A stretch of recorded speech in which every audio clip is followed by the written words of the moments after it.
All right. Well, we've got a good crew here, so I'd say let's get started. Uh, so it's our great pleasure to welcome you all to today's event entitled "Party Politics and the Financialization of Social Policy in Brazil," hosted by the Jane Family Institute and our web publication Phenomenal World.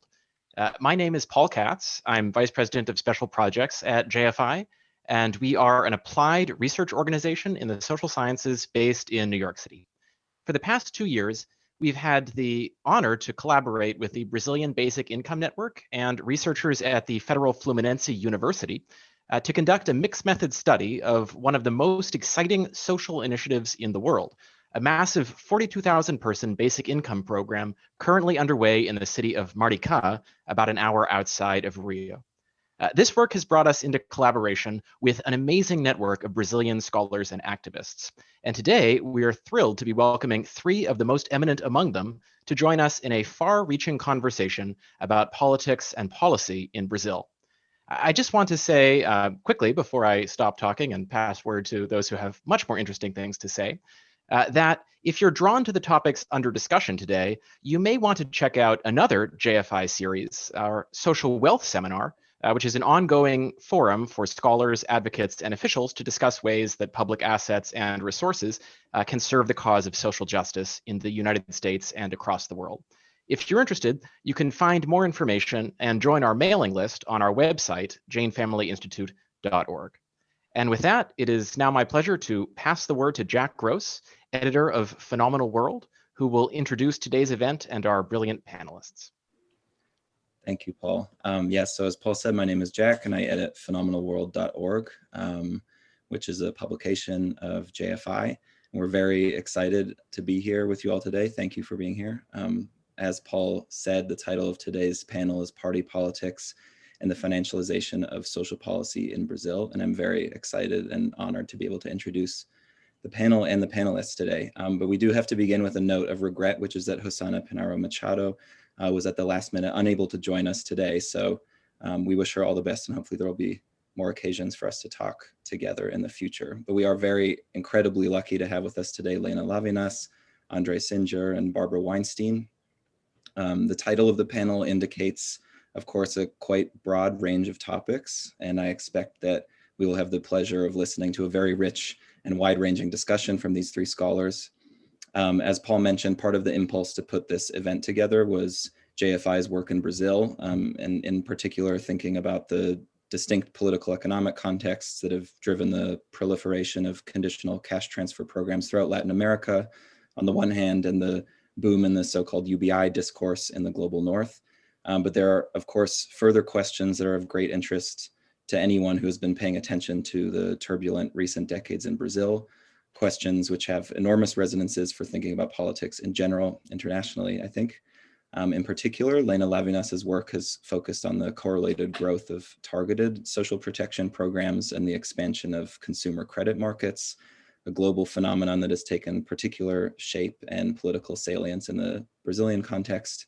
And in his books, Andre Singer has chronicled with, I think, basically unparalleled attention, the growth and trials of the Workers' Party and the phenomenon of Lulismo, the growth of that party and its intervention in the Brazilian political landscape, closely tied to the theme of social protection. And Barbara Weinstein, who will be moderating today's discussion, is an indispensable historian of development, identity, and social inequality in Brazil. We're very, very, very lucky to have the opportunity to hear from the three of them this afternoon. So I will, in a moment, read some brief biographies of our panelists and then pass it over to Barbara, who will take it away. The housekeeping is very brief. The three panelists will speak for about an hour, and then we will take questions from the audience. So if you could hold your questions until about an hour into the discussion and then put them into the Q&A box at the bottom of the screen, we'll be able to see them and read them out when we take questions. So for some biographies, Lena Lavinas is professor of welfare economics at the Institute of Economics at the Federal University of Rio. She is a member of the International Advisory Board of Development and Change and was a member of the School of Social Science at the Institute for Advanced Study at Princeton and a fellow at the Wissenschaftskolleg zu Berlin, among many other appointments. She is the author of The Takeover of Social Policy by Financialization, The Brazilian Paradox, and numerous articles including the recent publication, The Collateralization of Social Policy by Financial Markets in the Global South. André Singer is a leading political scientist in Brazil. He was managing editor of Folha de Sao Paulo, Brazil's largest newspaper, and press secretary under President Lula da Silva, professor of political science at the University of Sao Paulo. Singer is the author of numerous books and articles, including the award-winning The Meanings of Lulismo and On Lulismo in Crisis. And Barbara Weinstein is Silver Professor of History and past president of the American Historical Association, and the author of The Amazon Rubber Boom, 1850 to 1920, For Social Peace in Brazil, Industrialists and the Remaking of the Working Class in Sao Paulo, and The Color of Modernity, Sao Paulo and the Making of Race and Nation in Brazil, and numerous other path-breaking articles. So it's my pleasure to introduce again, Lena, Andre, and Barbara. Thank you very much for being here, and I'll pass it over to you now, Barbara. Okay, thank you very much. Thank you to both of you, both Paul and to Jack, and to the Institute for organizing this and inviting me to moderate. And I'm very pleased to be here with two Brazilian scholars who have done such important work on this very broad and important topic. So let me start off with I feel like this is in some ways the hardest question that we're starting with, but so both panelists, and I'd like to say all three panelists, thinking of if Hosanna was here with us, confront a key paradox. A dramatic period of increasing social inclusion in Brazil has given way to a revanchist politics of exclusion and hate, with many of the beneficiaries of the first phase now key protagonists of the second one. And the paradox feels, I think, especially acute in the Brazilian case versus, for example, a similar experience in the United States, given the magnitude of the inclusionary phase, which was, in André's words, Rooseveltian, or at least aspired to be Rooseveltian in scale. How, in brief, can we explain this? So, Lena, would you like to start? Thank you. First, I'd like to thank Paul, Jack, and also Barbara for being here, for organizing this panel with André and I. I'm really very, very happy to be here, and I regret Rosanne is not with us, so thank you. So let me try to synthesize this question. First, I think that I would like to make two brief comments. First, I think we cannot separate the process of market incorporation under the PT administration from the massive process of financial inclusion in Brazil that was made possible thanks to shifts in bank regulations and other financial innovations brought up by the state in the mid-2000s, like consigned credit. I think that both mechanisms, they unfold together and they were entangled. So I make a distinction between market incorporation and social inclusion. The first being driven by market forces and mostly real improvements in wage and earnings or access to credit lines, which was the case under the Workers' Party rule, and the latter reflecting mechanisms of redistribution that addresses structural inequalities by promoting decommodification. Whatever your income level, you participate in society through entitlements and rights.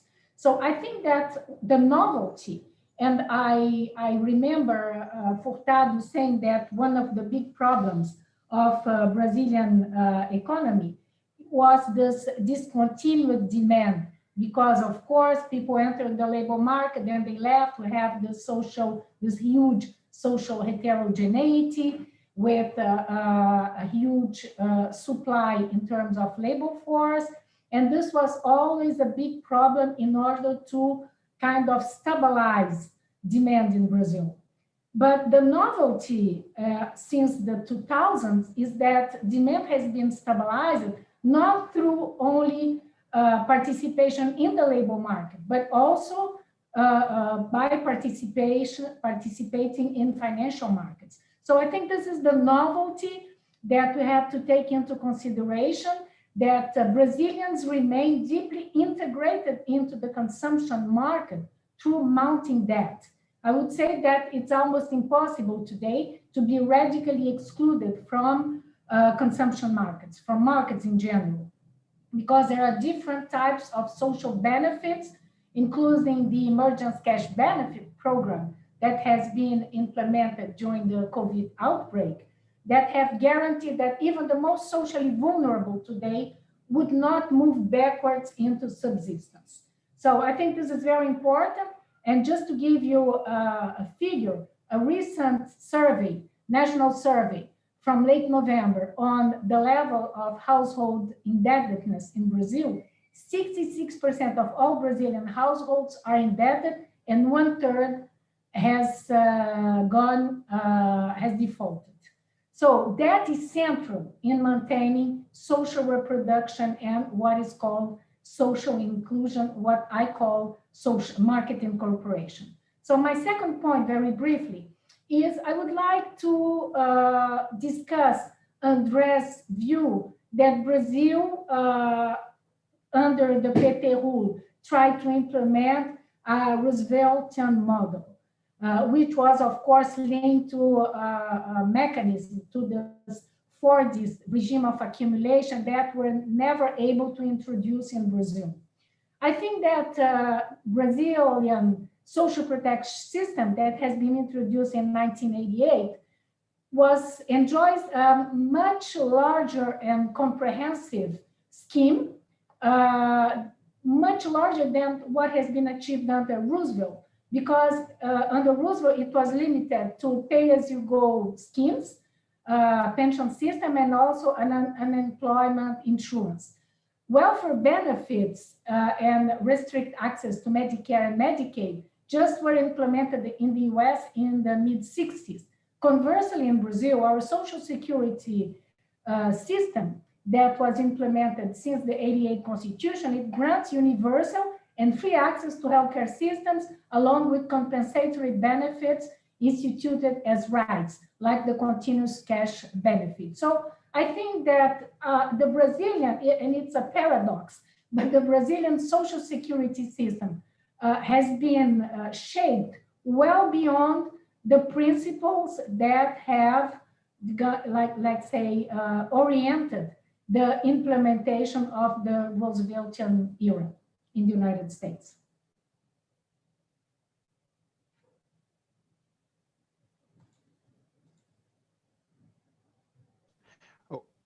Barbara, I believe you're muted. Yeah, I know. I'll do this 1,000 times. I'll still forget I'm muted. Can I just press you, Lena, a little bit more? So then taking it to the question of the shift, the very sudden shift to the right in Brazil, just sort of briefly, how would you connect that to what you've just described?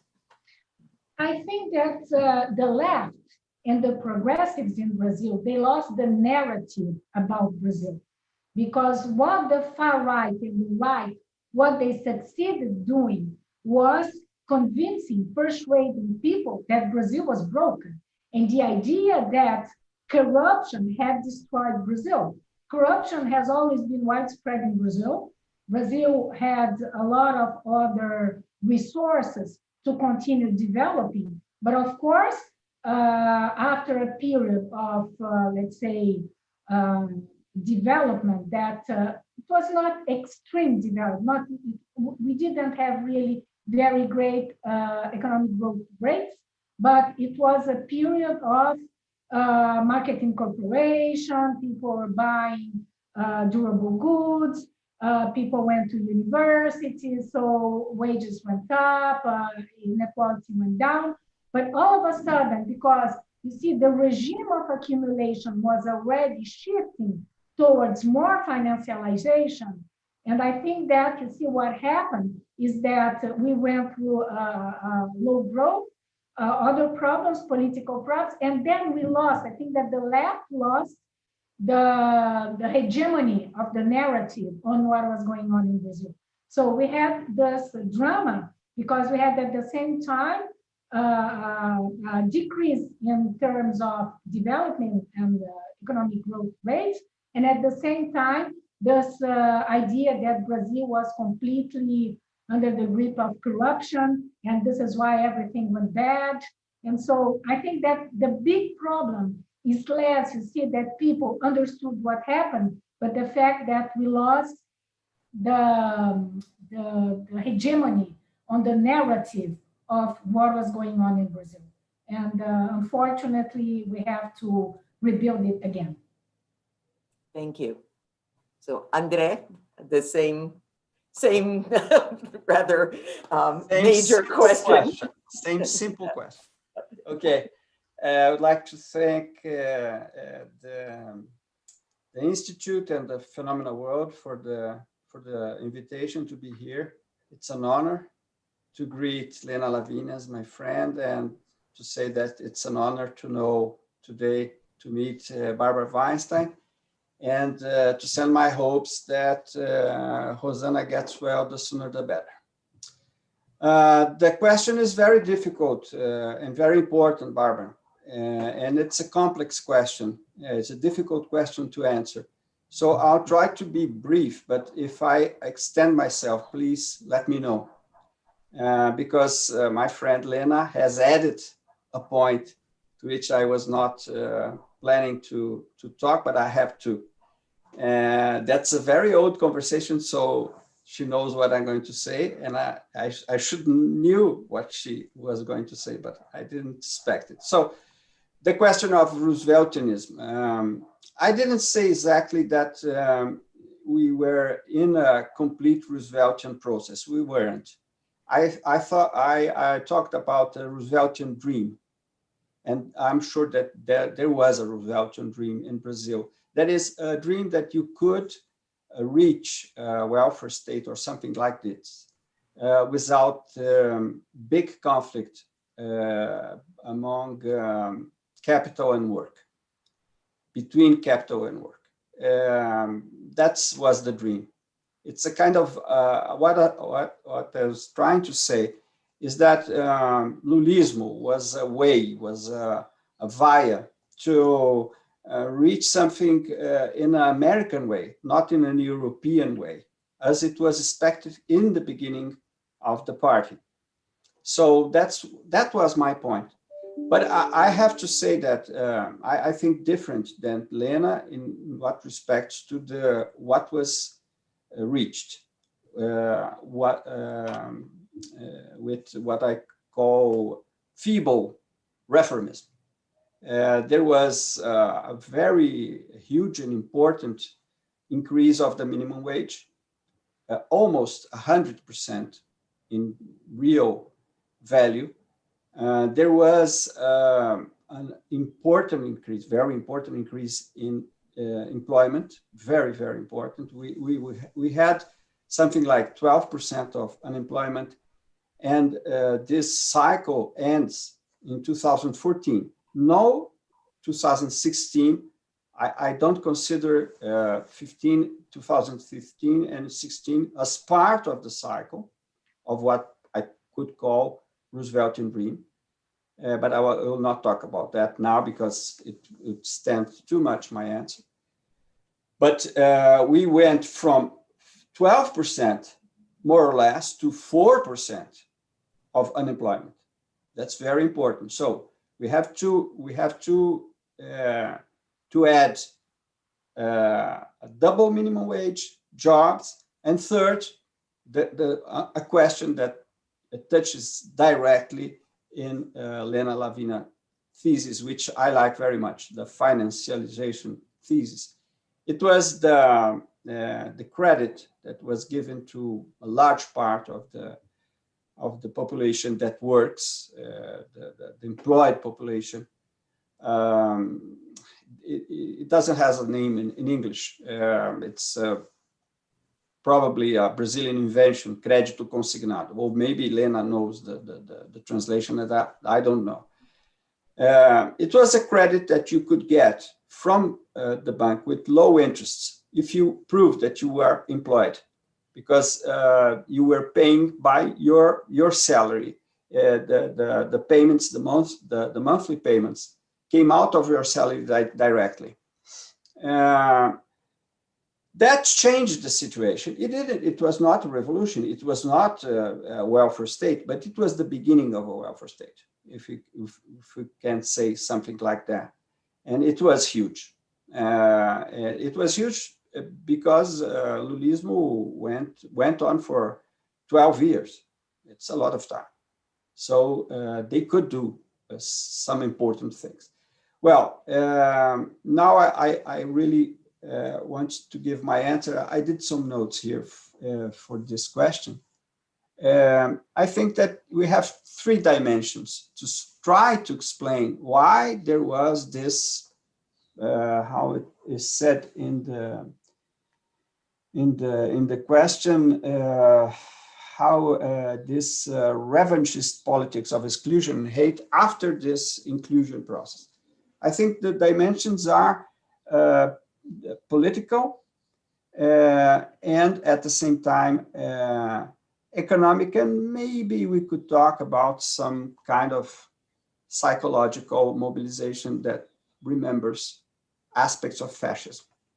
The third dimension, I would say that we have an erosion since 2013 of the Lulismo project, and that erosion involved economic worsening of the global economic conditions. That's important to say. President Dilma held on the situation until 2014 because the crisis, the important crisis, began in Brazil in 2011, not 2008. 2008 was important, but it was overcome with some success. Which is a great success by Lulismo. But from 2011 on, President Dilma was obliged to do a lot of things that the entrepreneurial class didn't like, to try to keep employments, for instance. And she did it until 2014. From 2015 on, no, and that's one of the part of the problem. The problem, including the narrative problem that Lena said. Well, after that, we had these corruption charges that were conducted by Lava Jato in a factional way against Lula and the Workers' Party. That was very important. The charges were very strong and very hard.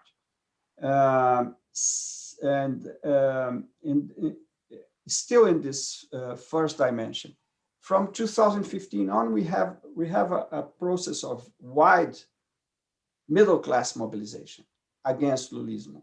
We had really mass demonstrations, mostly of middle class, against Lulismo from 2015 on. That's important to explain what happened and what's happening today. The second dimension is the impeachment of President Dilma Rousseff in 2016, which I call a parliamentary coup. It was not a coup d'etat. It was not, because impeachment is a constitutional clause. It exists. And in some ways, the law was respected. For instance, there was the legal majority to make the impeachment. What was not respected, and this is lawful also, is the proof that there was responsibility crime. There was not. There was not crime, and there was not proof. That is not being said by me. It's said by the established press, the big press, which is not sympathetic to Dilma, was never sympathetic to Dilma, and they recognized that there was no crime that justified an impeachment. So that's why I call it a parliamentary coup, which is very important because the Brazilian democracy is not 100% anymore since 2016 on. It's clearly not. They opened the door for what's happening now. So there was a political decision important. That's the second dimension. And after the coup, there's something important too, is that the new government, the government that succeeded Dilma Rousseff, was a center government. maybe a center-right government. You could say that maybe the future will say. The center-left was succeeded by the center-right. What happened is that this center-right government was a big failure in what respects to economy, and also had very, very strong corruption charges also. So what we reached 2018, and this is the third dimension, is the electoral dimension, in a situation in which center-left was a kind of deception in the end after 12 years of success. The center-right was a deception since 2017, so the extreme right was able to mobilize what I call a very traditional and big base of the right in Brazil. I just wrote an article about that just now. I just publicized it now in Portuguese, unfortunately, saying that we have around 30% of the electorate, which is all the time in the right, all the time. And if you add this to the center right, you reach almost 40%. That is what more or less Bolsonaro did in 2018. It was a surprise. I would say that it was not very different than what happened in this aspect in the United States. A big surprise for him too. He was not prepared to win. Bolsonaro was not prepared to win. As I think that Trump was not prepared to win. I don't know the United States enough to give opinions. But anyway, that's the situation that explains how we reach this point. From now on, I think that the rest of the questions will maybe give some lights, but to know if this is going to stay or if we are coming back to a situation. Back we are not coming, but maybe we can think about this being a parenthesis. I'm not saying that it's going to be. I'm not sure about it. But anyway, that's my answer. Thank you. Thank you, Andre. So this question, I'm going to summarize the different approaches of the two of you, and I'm also going to include just a brief summary of Rosana's approach to basically the last 2 decades of Brazilian political history. Please feel free in your response to correct or adjust this summary of your approach if you feel it's not entirely accurate. So Lena, in your case, I would say the shift in social policy, that you're framing it as a shift in social policy away from direct provisioning, the more classic form of the welfare state, toward much cheaper targeted cash transfers, which are then collateralized by the private sector to fuel consumption through debt. Andre, you're emphasizing in your work the collapse of the Lula coalition, precipitated by the departure of industrialists, driving a return to the neoliberal coalition politics of the pre-PT or Workers' Party era. And then finally, Rosana emphasizes the particularly a shorter time frame, the decline of the purchasing power and in turn the self-worth of the new consumers created by Lulismo, precipitating their shift to Bolsonaro, which she sees as especially true of men. And so the question is, how might we synthesize these approaches? Do they represent related dimensions of a single phenomenon? So it's not one approach or the other, but different ways of seeing a related problem. So Andre, would you like to start this time and then we'll move to Lena? Thank you for the question, Barbara. I would say, yes, they are different dimensions of the same phenomenon, and maybe they can be synthesized, yes. I think that, as I said before, the target cash transfers are an important ingredient of what I call feeble reformism. Very important. Bolsa Familia is it's a special and important item of the feeble reformism.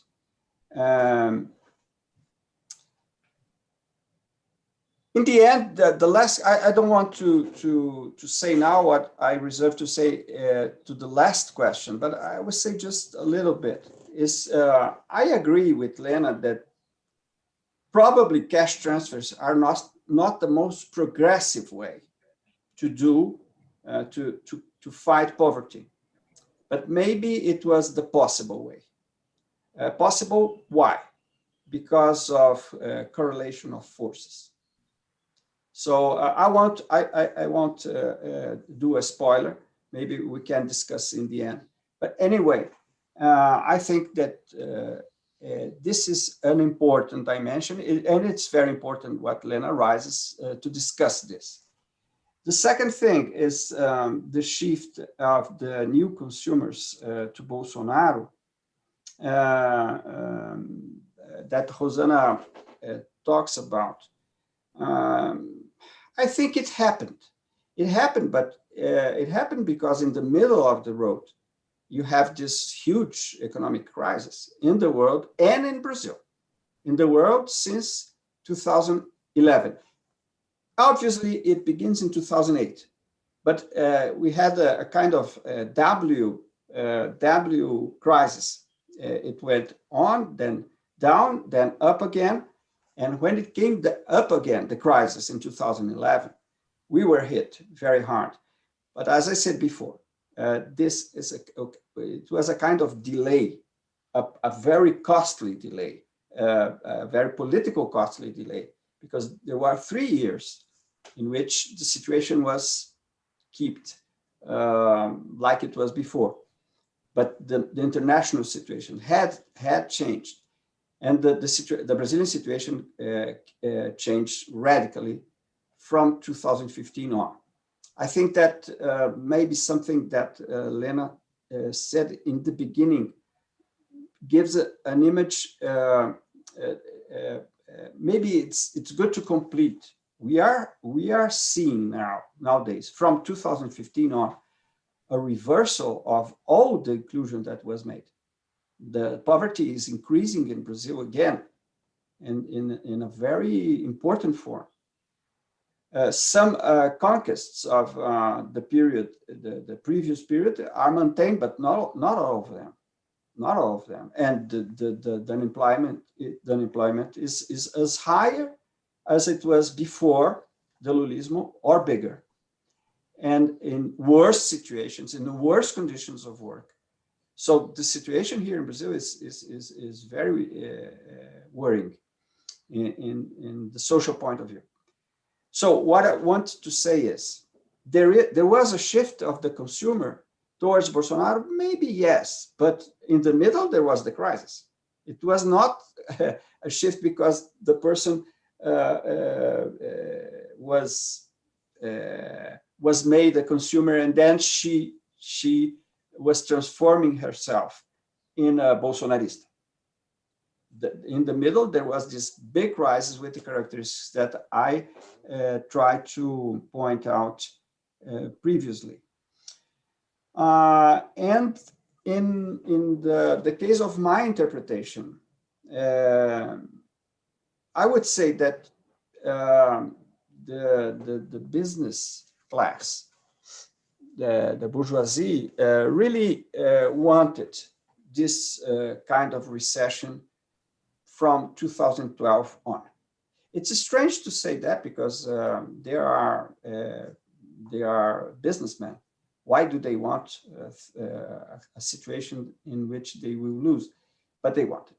They want it because it was the austerity was the wave, the international wave.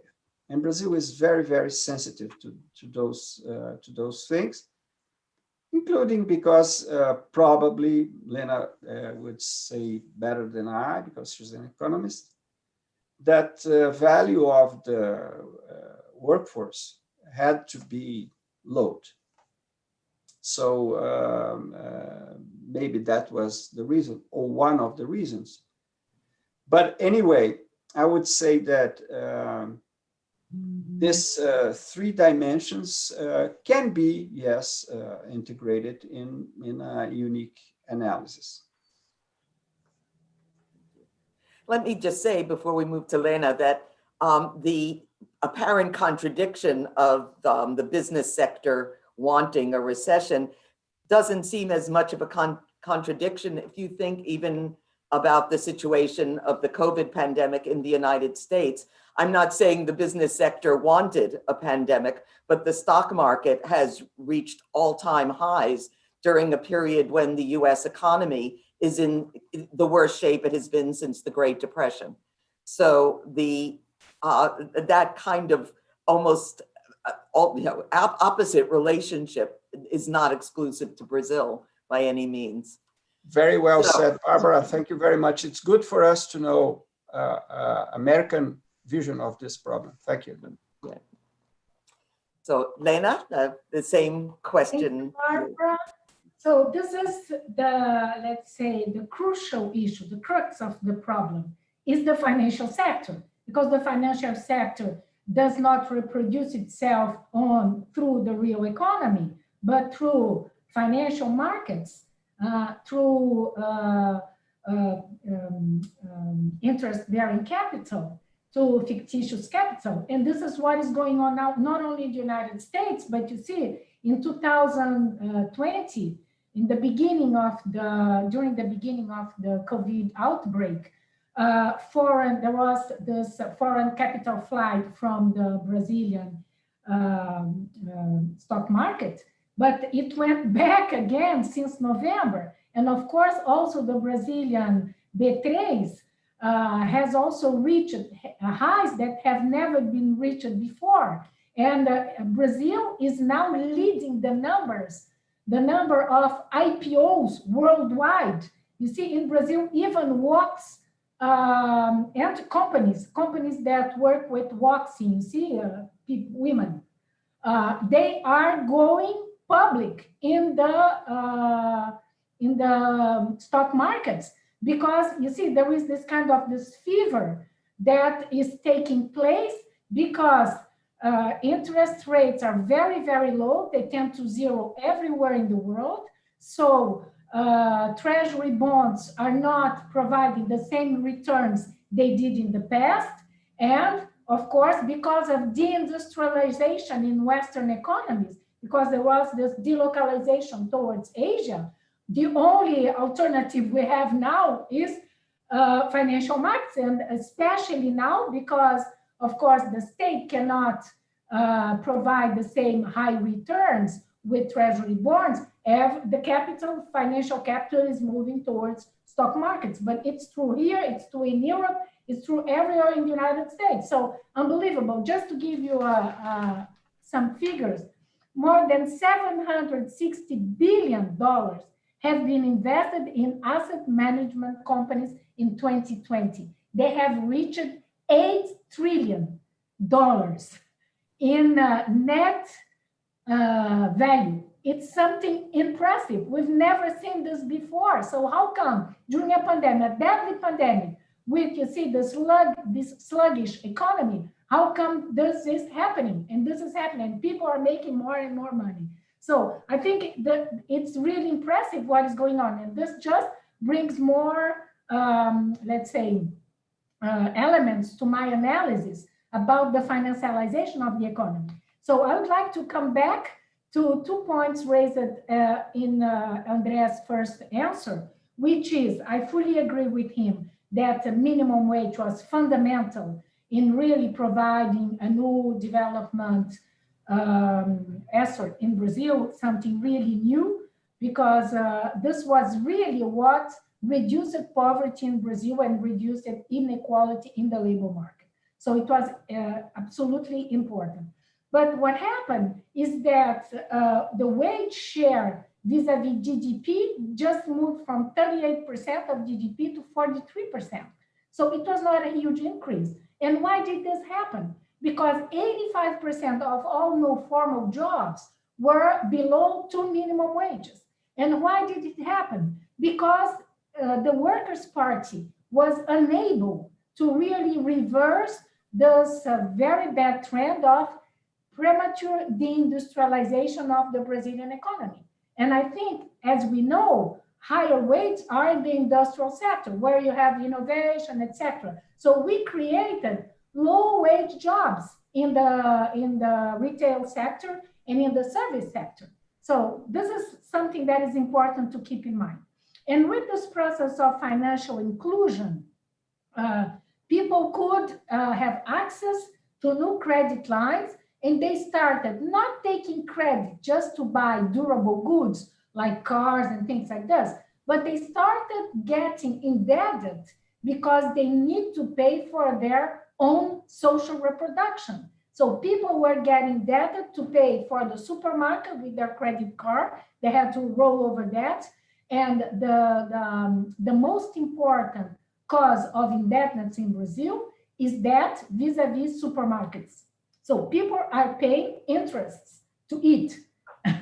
So the second, though, this is where also they are paying interest to buy medicine. So what happened, and this is also another issue raised by André, in my opinion, this middle class, because when you talk about middle class, you see, we think about, let's say, upper middle class, but the middle class in Brazil is pretty low. People who have 2 minimum wage, 3 minimum wage. It's not people who, so those people, these people, they become indebted because they were unable to assure their social reproduction based only on their earnings. And because we have easy access to credit lines, they started getting more and more indebted.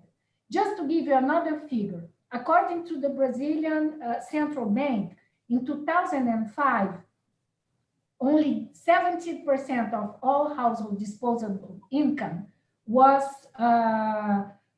compromised with debt. Today, it's 47%. And it was a very linear increase over time. Okay, so it's very important to understand that getting indebted in this process of financial inclusion, I think it really embraced the middle class. It really involved the middle classes. And I think that this is an issue that André maybe doesn't consider as important as I do, because you see, if you want to go to a college, to get a college degree, or if you wanted to have, I don't know, going to a good doctor or a physician, or if you want to get, you see, protected from other risks, then you buy private health insurance. People started entering the financial sector. And every time you get, you see, as far as you get more into the financial sector, you have new expenditures. And these financial expenditures with financial products, with financial services, they started being extremely heavy for middle-class families. And when, like André said, when we have this kind of downward trend in the economy, then you continue to pay interest rates, which are very high, because most people who got consigned credit, they were pensioners or public servants.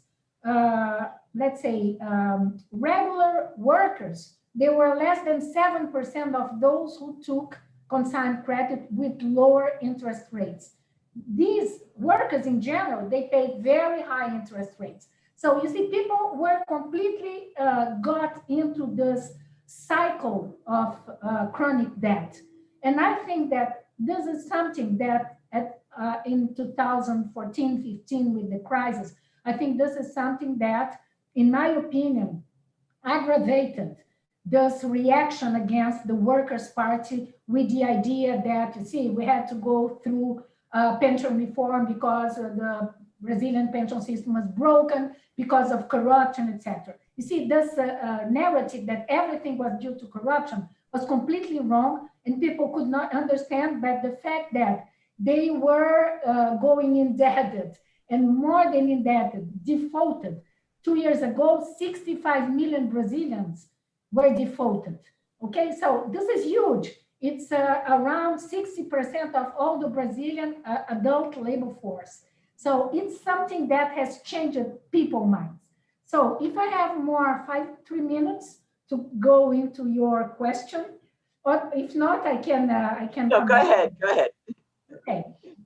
So I think it's also important to come to this idea that you see the problem is consuming or consumers. In capitalist society, we are all consumers. So this is not the problem. The problem is the means you have to consume and what you are consuming. Because if we are supposed to pay for healthcare, which is guaranteed for free by the Constitution, if we're supposed to pay for education, which is also guaranteed by, this is a problem because, and it's surprising because during the COVID, when you had this emergency basic income program and people received checks that were much higher than their previous unemployment insurance or even Bolsa Familia, food insecurity increased. And why did it increase it? Because people could buy more food. Because of course they were paying other debts that they had. So the problem is how you solve this indebtedness dynamic that I think is embodied now in the expansion of the financial sector in Brazil.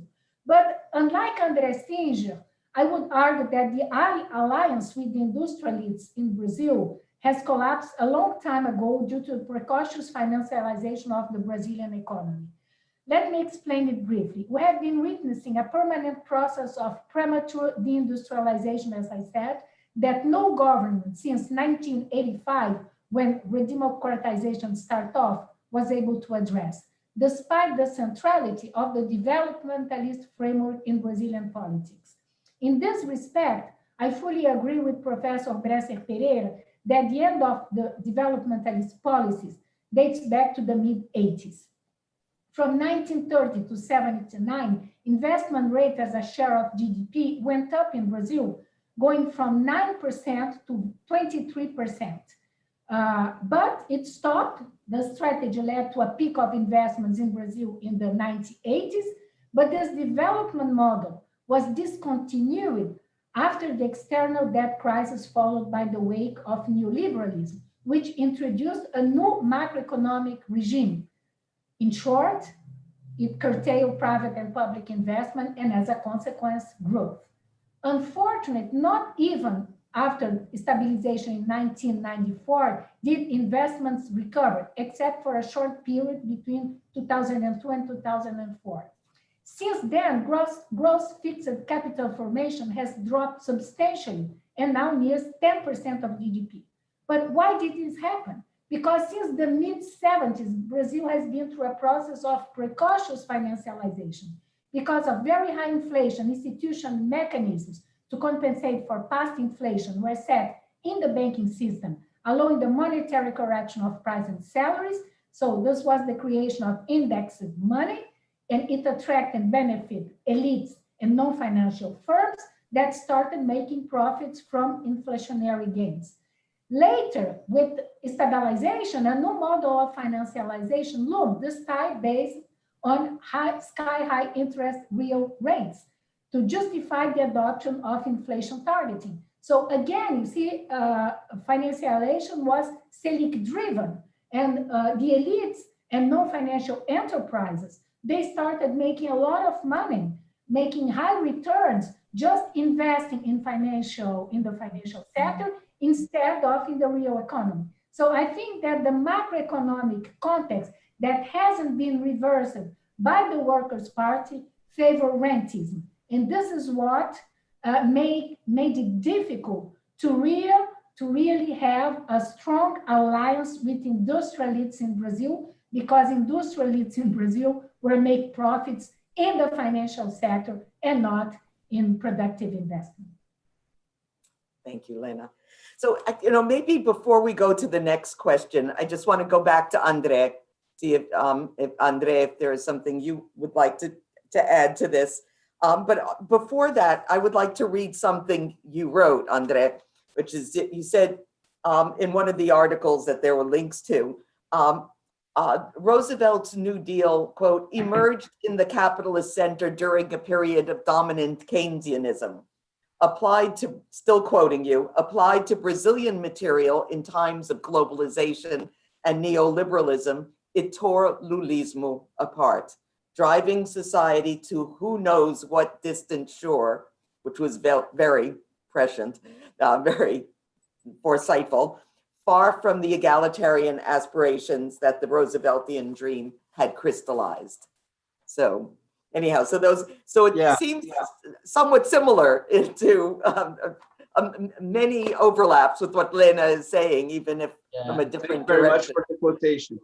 No, I would just like to say that it's very interesting, this discussion that Lena brings. And I think she's right when she says that, I think, no, it's a fact, that the jobs that were created were low wages jobs. That's quite clear, no doubt about it. But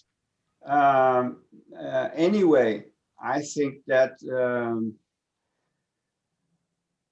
and I agree with Lena also that this pattern of low wages has to do with deindustrialization. I think she's right.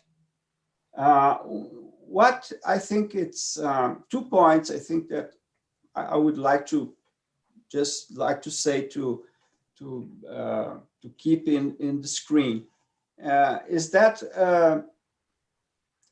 although it was low wages jobs, it was a kind of important inclusion, and it was not only by financialization.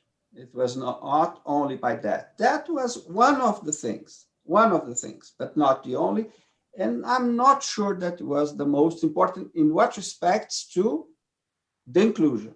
No, not in what respects to the global process, in which I agree with Lena. It's a process of financialization. It's a central process of financialization of the global economy and the Brazilian economy. That's important, and we agree with that.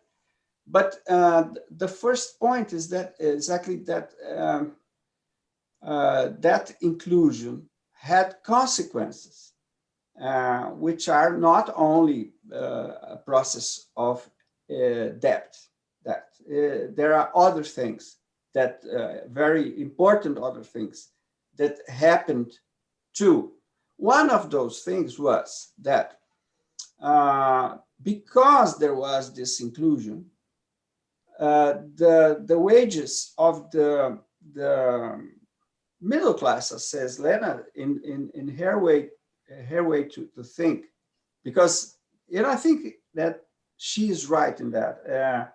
In Brazil, the working class, a metal worker, for instance, is clearly middle class. The people who is the base of the old Lulismo, the metal workers, for instance, metal workers union, they are all middle class in Brazil. They are not traditional middle class, but they are a medium sector in Brazil. Those wages increased because if you have full employment, the conditions of the organized workers are much better. And you had an explosion of strikes in Brazil in 2013, for instance. More than 2,000 strikes, and it was 300 in 2003. It's a big difference. And the other thing I would like to say that I think different than Lena is that when she says that no government addressed the industrialization thing, I would say that no government addressed the problem of the deindustrialization with exit, with success. That's right. I think, unfortunately, Lulismo failed in that sector, but it tried.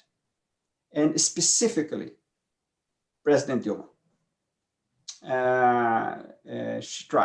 She tried hard, And it was, I have no time, and it would be much, much longer to bring here all the measures. There's a lot of, there are not little measures.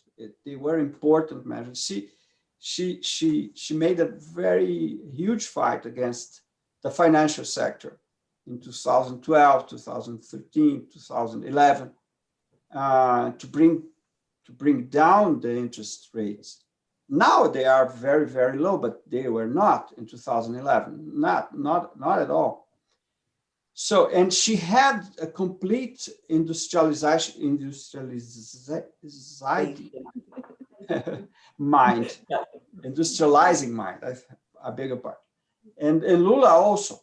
So they tried, but they failed, but they tried. I think it's not correct to say that no government addressed the problem.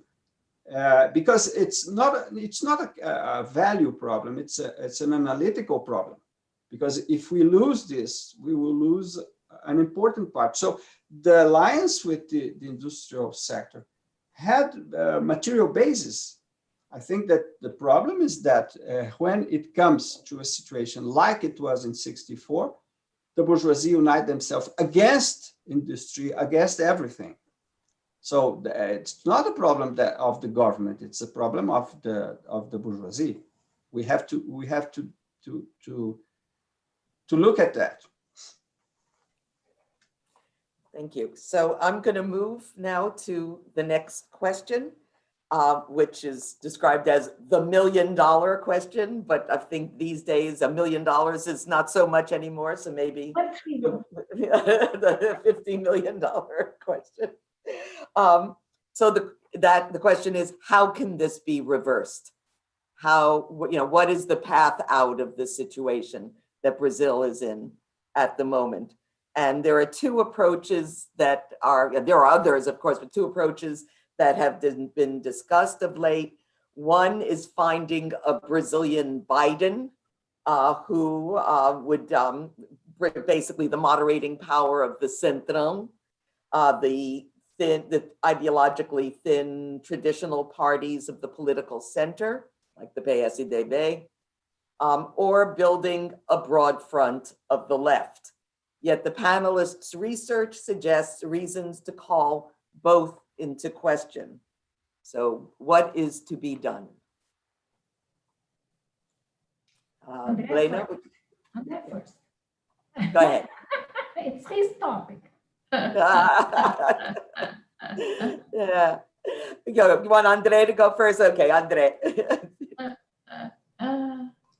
What is to be done is a Leninist question. I'm not well, at that level. It's not only I'm completely low level in that. But I would say that, first of all, Brazilian has a proportional electoral and political system and not a majoritarian one. So it's very fragmented. We have more than 30 parties in Congress.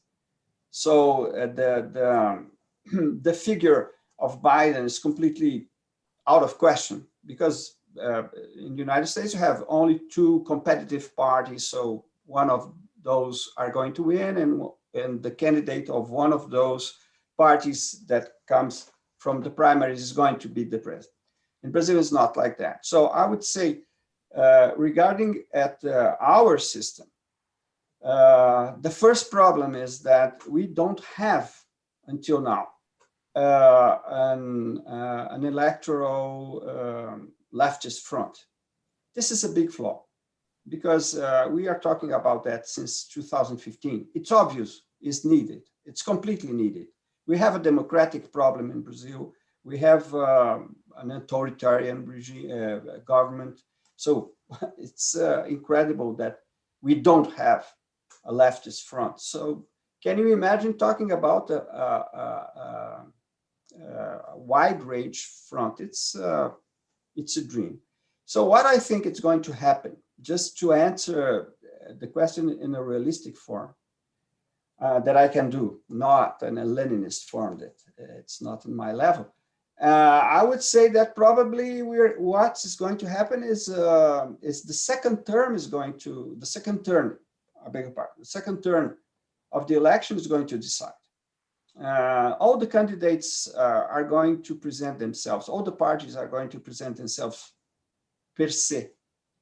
And the candidate that goes in the second round, nowadays, it can change. We have a year from now, and many things can happen in this year and a half, more or less, for the beginning of the campaign. So please, this is going to be recorded. It's being recorded. It's going to stay. I'm not saying that this is going to happen. I would say that it happened today. It would happen today if the election were today, is that Bolsonaro is going to be in the second round. Today, not tomorrow, not 2022. And the question is, which is the candidate who is going to be against him in the second round? And so probably this candidate is going to have the votes of everybody against Bolsonaro. That is what's going to happen, but nobody knows who is going to be this candidate. So I think that the image of the Biden thing, which is very important because we are looking all the time to the United States nowadays, it doesn't apply. Just to reinforce the idea that it's very, very difficult to predict what's going to happen politically, I recently saw a chart that showed the levels of approval and disapproval of various presidents at this point in their presidency, and in Brazil. And Bolsonaro had the lowest, except for Fernando Collor, who you know was impeached. And Dilma had the highest in her first presidency. At this point, had the highest approval rating and including Lula. So making predictions in electoral politics is always very Just Lenin could do it. Only Lenin. And of course, he didn't care about electoral politics, so made it a little easier. So Lena, would you, I know this is not your main area, but your thoughts on this? You. No, you see, how can this be reversed? I would say I have no clue, but I fully agree with André's approach. You see, what we can say is what would happen if elections would take place today? I think that Bolsonaro will certainly be in the second round of the elections. And I think that he may reinforce his power, let's say like this, because at the same time, he's extremely vulnerable, because the support to Bolsonaro oscillates a lot.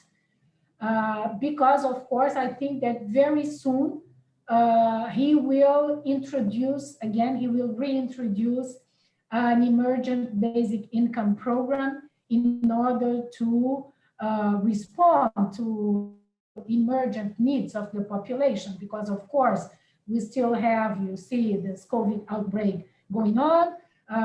We were supposed to be confined, we're not. So confirmed cases are increasing in Brazil, the death toll as well. So, of course, you see, we cannot expect to have a return to economic activity in full very soon. So I think that he's very smart, and because he really follows what is going on regarding the polls, I think that very soon he will adopt and he will pass in Congress a new emergence basic income program. Of course, it won't be as important as it was in the past, especially because the guys who will take over at the Senate and at the lower chamber, they both declared being not representing the opposition. Both candidates for the House of Representatives, they said, I'm not representing the opposition, so they are both representing the situation, which is really unbelievable. You see, it's difficult to understand how people run both representing the situation. It means the government. But anyway, they have, one will have votes from the left. And as André said, we are completely unable to move towards building a leftist front. I would say a democratic front in Brazil, not only leftist, but you see, democratic. And I think this is the most important thing, that to think about how we could strengthen democracy in Brazil.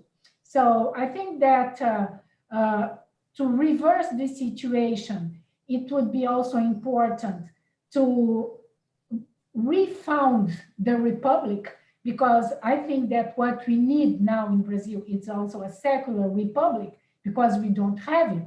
We have all those, you see, Christian issues and evangelicals and Catholics and who are completely involved with politics in Brazil, and who have, I think, somehow eroded the political environment, the political landscape of Brazil, and it's very complicated to deal with this. So I think that what we need is a democratic front to unite and to guarantee that Brazil will remain a secular republic. And I think that it's necessary to refound the republic, because Brazilians don't know what Republican values are, and something that are radically different from what we've seen in the United States, for instance. And I think this is something that makes it is even more difficult to really approach what are the alternatives we have to Bolsonaro. And of course, I think that the fact that in Brazil we don't have public provision, that the public sphere has been so much eroded and dismantled, this makes it difficult also to provide things that Brazilians share. So I think that another big problem we have in our society is that we Brazilians, we don't share common services, common things, common life, because the segmentation through private markets, it's so deep that it's very difficult to move towards something that is really shared by, let's say, the population as well, even though they disagree, even though we disagree on certain issues and dimensions and, let's say, how we should move towards this direction, towards another one. We were supposed to share some basic values in this country. And surprisingly, I think this is still something that has to be done. So I think what has to be reversed is this bad understanding, you see, this lack of communality that we need to achieve in Brazil. Thank you. Yeah, let me say that I think many people would say that the United States is facing in a slightly different format, very much the same problem. So the problem of secularism, the problem of shared values is clearly on many people's minds in the United States at the moment who are thinking about the political future. I just want to, before we go to the final question about how social policy should engage the market, or should it, I just want to ask you one question. I think that, here I miss Rosana's presence, but when we've been talking about Brazilians mainly either as citizens or as consumers or as members of different social classes, working class, middle class, upper middle class, the bourgeoisie, but there's been no discussion at all of issues of race and gender. And which, we wouldn't have gotten 5 minutes into this conversation. We were talking about the United States without issues, particularly issues of race. And so I don't have a specific question on my list about this, but I guess it would go back to the question about, sort of Lulismo being torn apart, about a significant portion of the population becoming very hostile to portions of the population they see as somehow getting things they didn't work for or they don't deserve, and so on. And to what extent, I myself have written about the way in which race and region go together often in Brazil. So that if we look at a map of the voting results from the last, I think, 4 presidential elections, they're absolutely bifurcated with the southern and western states voting for the more right-wing candidate, and the northeastern and northern states, with a few exceptions, voting for the more left-wing candidate, which is a new pattern that started in 2006. Before that, when Lula won the first time, the map was entirely blue. Both times, entirely red. Both times when Fernando Henrique Cardoso was elected, the map was entirely blue. So with 1 or 2 very small exceptions.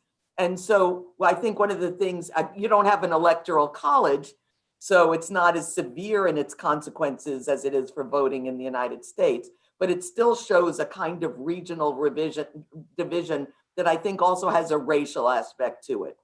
And, but if not in the classic sense of race. So I was just wondering if you have any thoughts, particularly on that kind of polarization, which started long before the crisis in 2006, was well before the economic crisis and the mobilization against Dilma and so on. So any thoughts about that? So Lena, would you like to start? Yes, thank you. I think it's a very good question, Barbara. Thanks. I would say that what we've been seeing now in Brazil started this backlash against, for instance, feminism, and against, you see, a new process of racial inclusion, the democratization of access to minorities in Brazil, which are not minorities, because contrary to the United States, in Brazil, Black and mixed races are 56% of the population, which makes things really very, very different. So I think that what is important to understand is how, you see, the way, for instance, I can talk easier about what happened with gender issues in Brazil and how our agenda, because I'm part of the feminist movement in Brazil, our agenda has been sacrificed under the Workers' Party because, you see, because of the electoral background in Brazil, and because you have, you see, this very fragmented political system, as André has highlighted. Of course, it's very difficult to have majorities. And because of that, under Lula and also under Dilma, a lot of our, the points in our agenda have been completely set aside, and even sometimes we have been seen as opponents. You see, groups that didn't understand that it was very important to have a majority in order to pass some bills and things here and there. And in the end, we have sacrificed the feminist agenda in favor of the evangelicals. This is what happened in Brazil over the last years. And it didn't happen all of a sudden, you see? And what is interesting is that because we gave power to the evangelicals and to the ruralists in Brazil, they increased their participation in the legislative power and also in the executive power. And so this is also a result of choices, political choices that have been made in order to build a majority. So I think that the real problem we face now, because I have to shorten my presentation, is that the diversity agenda, the agenda of diversity, you see, to have LGBTQ people everywhere, and women, and an egalitarian agenda and things like this. This is also now an agenda that has been taken by the right wing, because you had transgender people that have been elected under PSL, Bolsonaro's party. How can you explain this? Okay, so it's very surprising. So we have to really dispute the hegemony now of different agendas, including agendas that were leftist agendas, that were the identity of the left, being democratic, inclusive, and things like this. So I think that we're really facing we're facing very difficult times, especially because we don't have secularism anymore in our republic, Brazilian Republic. And so you see all those initiatives against reproductive rights. Brazil is leading this very regressive agenda at the UN, everywhere, against, you see, reproductive rights and things like this. And this is something that has mobilized the Brazilian society against the left, because the argument that you see, reproductive rights, please interpret it as, you have to interpret it as accepting pedophile and things like this, which is ridiculous. No, but you see, so again, is everything, it's really like what happened in the US, but it's a pity because I think that we lost ground and it's going to be extremely difficult to move ahead with our egalitarian agenda. Because now you see transgenders and Black people there, they also have a very, of course, they suffer a lot from political violence. And this is also why they have entered the political sphere, because they want to fight for not only their rights, but also to fight against political violence. And you see, in Brazil, we kill politicians, like we killed Marielle Franco. There are other politicians, other lawmakers who left Brazil because they were threatened. And exactly, and there are many, and there are others who are confined, we don't know where, because they can't show up in Congress.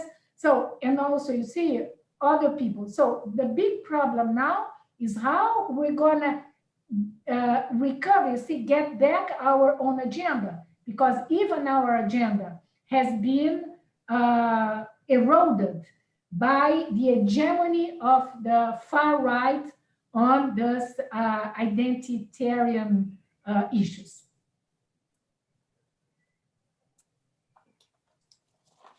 I would like to say just very briefly, this is not my field. Lena is a specialist, and I would just like to say that I think that nowadays the comparison between United States and Brazil is very, very interesting. I'm saying to my colleagues that we should make research, a comparative research, because there are very similar things, but there are others that are very different. For instance, this racial thing, I think that in the beginning, 2006, this is a very well explained process, electoral process that Barbara showed us. It doesn't has to do with race. It has to do with class. Lulismo helped the poor people in Brazil, and the poor people and the North and the Northeast are poorer than the other regions. So there you can see the consequence, the political consequence of the type of policy that it was made. It was not a racial question. Maybe it comes to be, but it was not in the beginning. In what respects to the gender question, I would say that maybe inspired by the United States, Bolsonaro, was copying Trump all the time, used the gender question to mobilize the right, because Lena is right, is completely right in what respects to the evangelical sector. But even the evangelical sector voted for Lulismo during the Lulismo time. They were allied to the Lulismo. A small part was not, but the most were comfortable with Lulismo. They were not. There was not a big problem with Lulismo. But they are sensible to, and their constituency is sensible to certain type of issues. And I don't know if I'm being clear. I think there maybe it's a hypothesis. There was a misuse of certain type of issues to mobilize what is the right in Brazil. But I really wouldn't like to go further because it's so the kind of things that I think it should be more investigated. Thank you. So I'm thinking, Paul, that we might, even though there was another question that we wanted to ask about how should social policy engage the market, but I'm thinking we have 7 questions in the Q&A.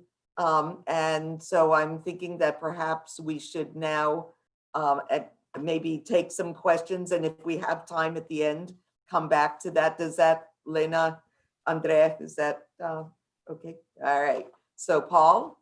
Great. Yeah, that sounds fantastic. Yeah, we've got some amazing questions here in the Q&A. So I thought could maybe try to ask some kind of on their own, group some others together to make sure that we can get to everyone's. So to start, I wanted to pose a question asked by Ben Bradlow, who's curious how the panelists see the role of foreign investment flows and the power of the US dollar in shaping the cycles of boom and crisis that we've been discussing. And in particular, Ben notes that the US Federal Reserve's quantitative easing pushed global markets to emerging markets like Brazil. I mean, he uses the phrase emerging markets in quotation marks. And then the pullback to quantitative easing in 2013 created a taper tantrum of which Brazil was a victim. So, do you kind of agree with this assessment? How do you see it impacting the broader cycles that you've identified? I think that Lena should begin. It's her field.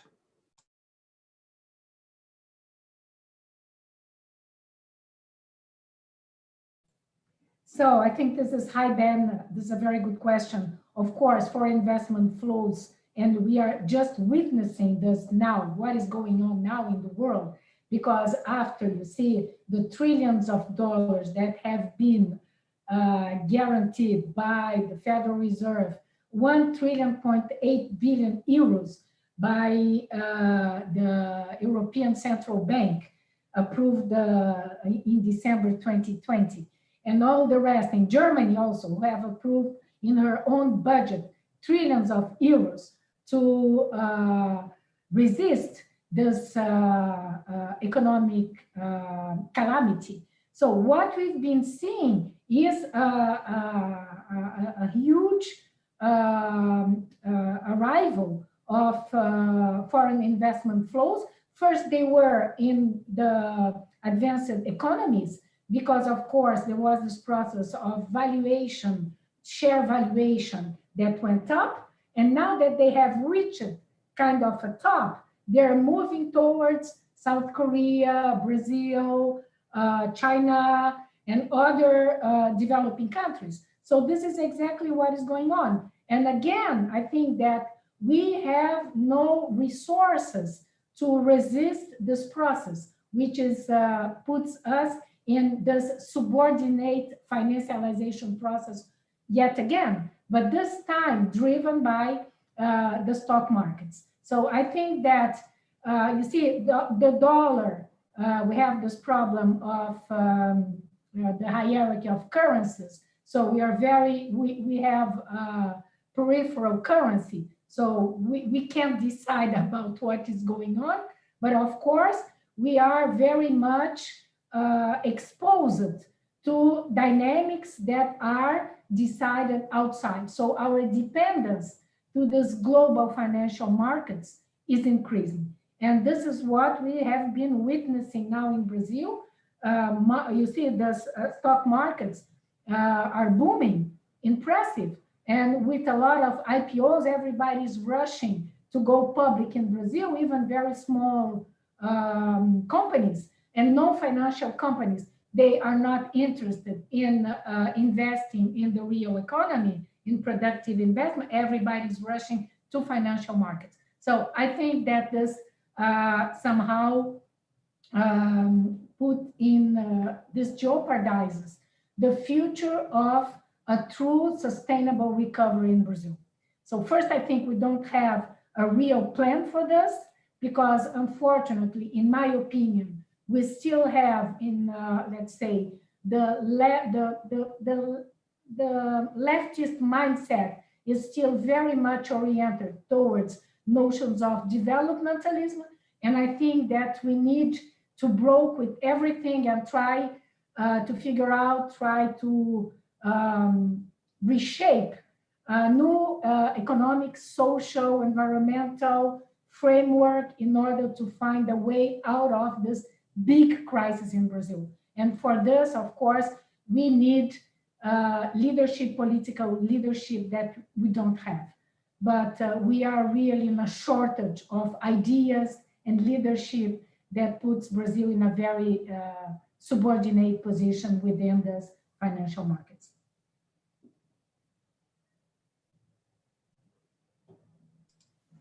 I didn't hear you, Barbara, because you were muted. Because I'm not. I think you called me. Yeah. Yeah. Yes. Okay. Right. Okay. Thank you. I think Lena said almost all. I just want to compliment saying that really this question of foreign investment, dollar, and quantitative easing is a very economic thing. I don't understand it very well because it looks like after 2008, it worked for the United States. I would like to ask to the asker, Ben Bradlow, what happened here, there in the United States, I mean in Brazil. But because it worked, it looks like it worked. There were a lot of jobs in the Obama period, for instance. But for Brazil, it was horrible.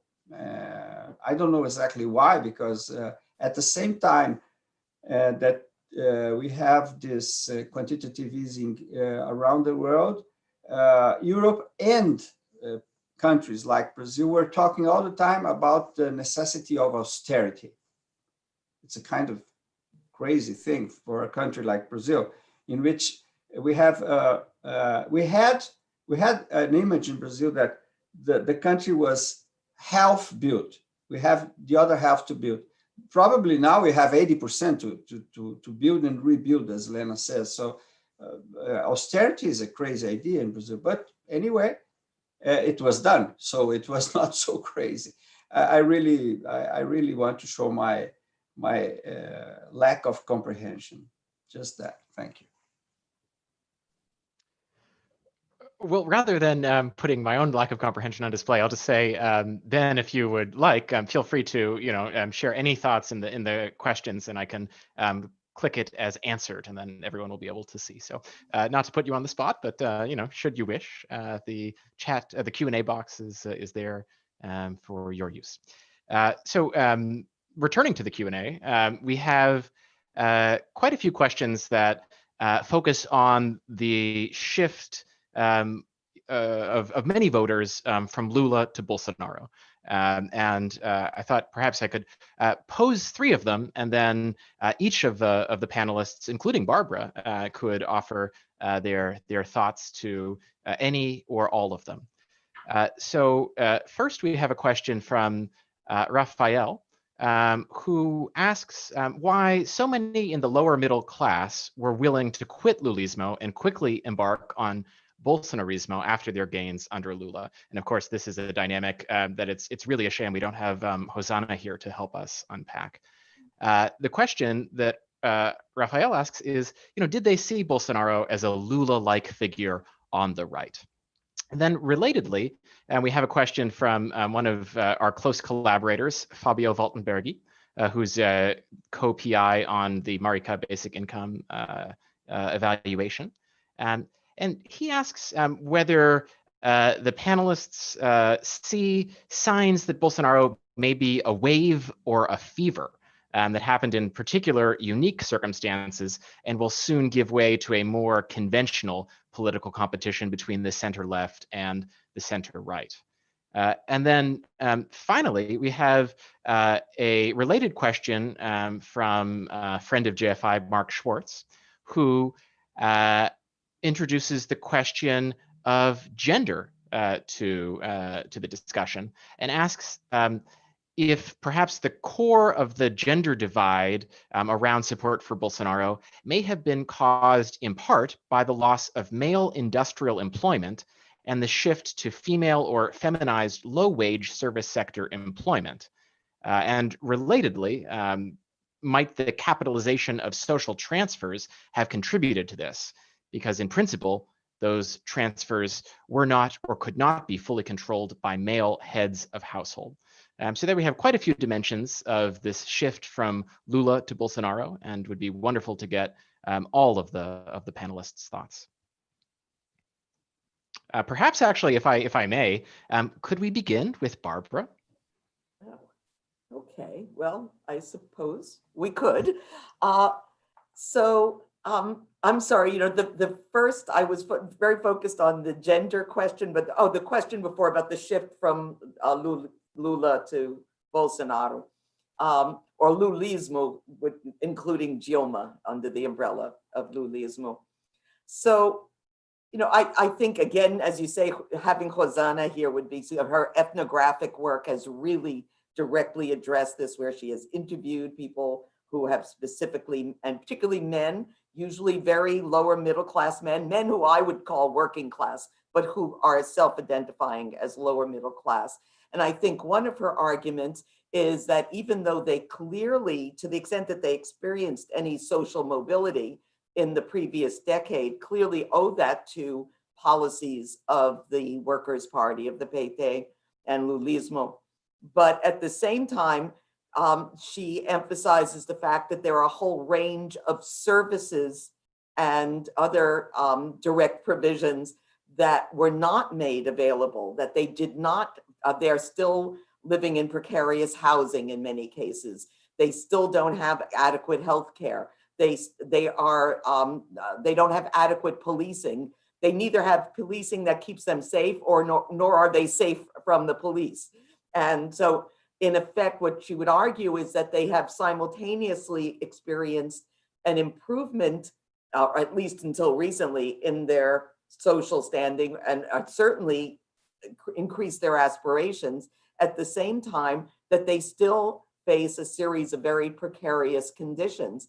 And so once there's a downturn and their aspirations are frustrated, it was relatively easy for them to make the shift from Lulismo to Bolsonarismo and see that, and also the point Lena made several times that I think is really crucial is the idea of corruption, that the reason all of this is happening, the reason they don't have better housing, the reason they don't have better police, et cetera, et cetera.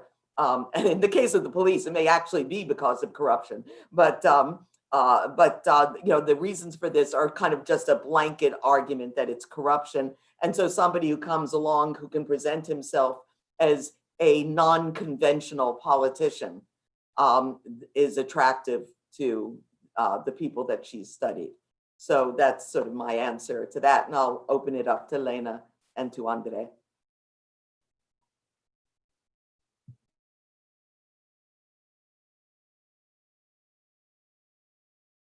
Okay, thank you. And I'll change a little bit the order of the questions because I think that there is an enchainment here. I will begin with the question from Fabio. Bolsonaro is a wave or a fever? That's the $1 million question. And I would say that for us is still a lot of money. So if I can give the answer and maybe $1 million, so I would be very glad. And I would share, obviously, with everybody.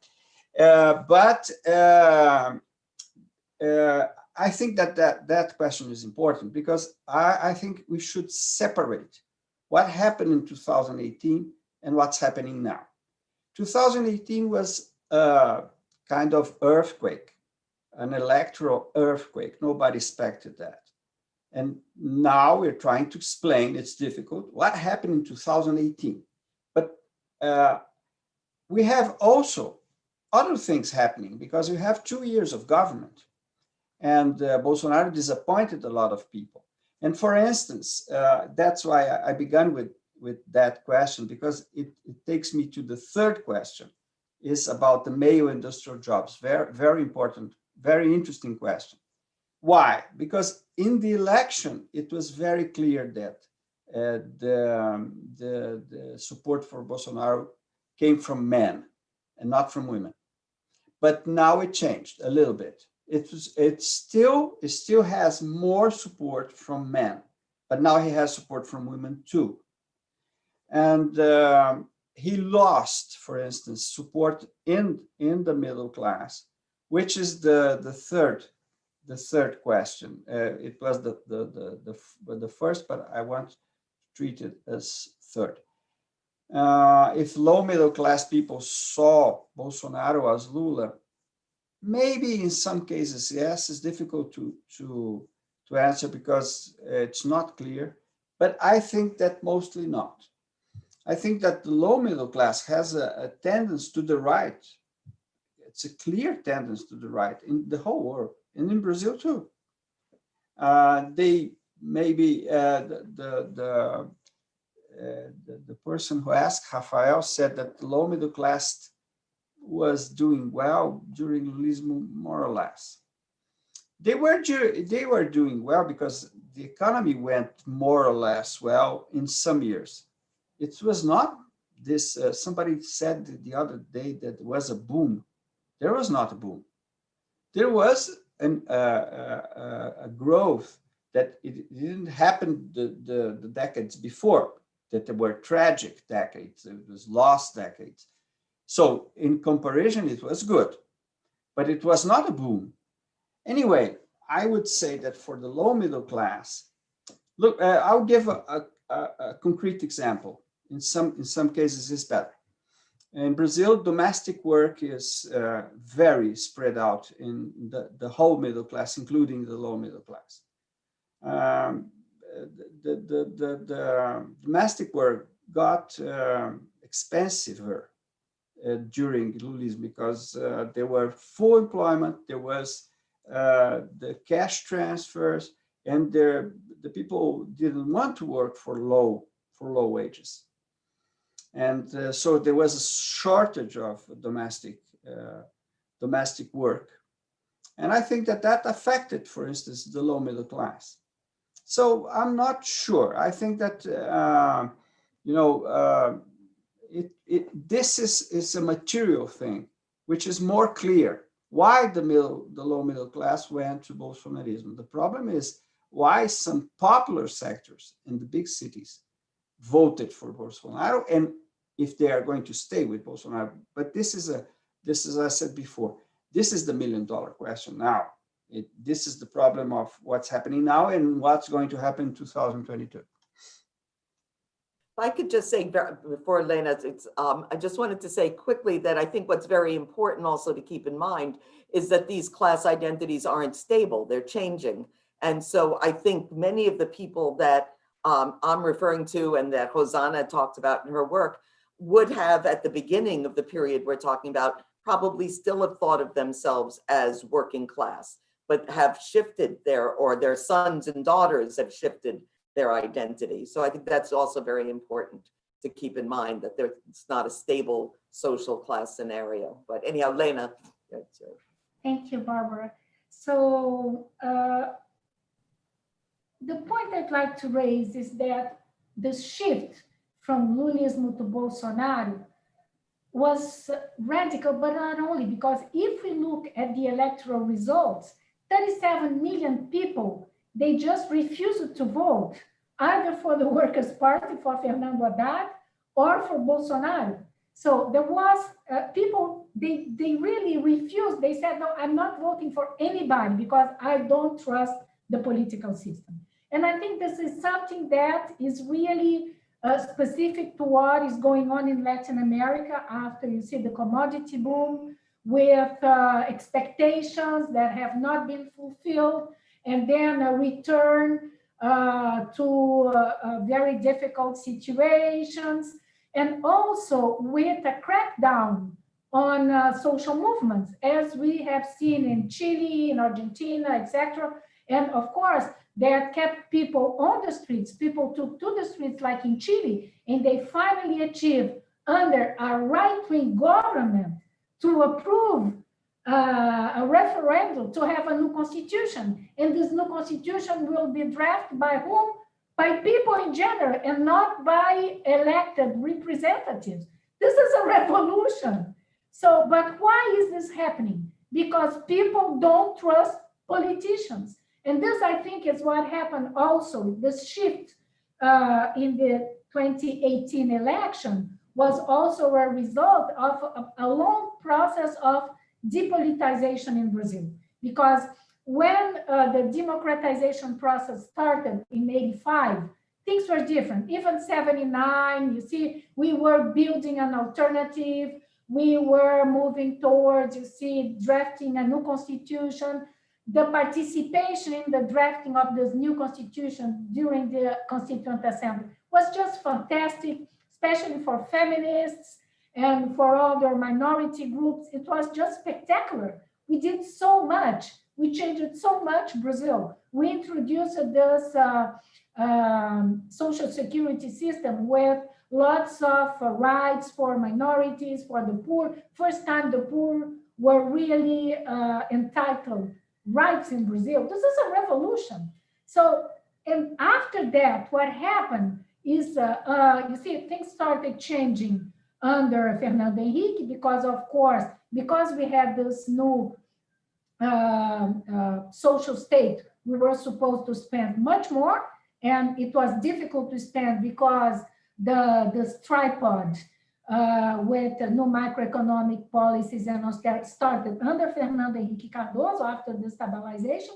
Then the Workers' Party arrived, and I think that depoliticization continued because we have huge expectations about what was about to happen, and it didn't happen. Of course, we had this strong market incorporation, but for instance, the fact that feminists have been silenced under the Workers' Party, this has been something very surprising because we have been always part of this progressive movement towards a radical change in Brazil.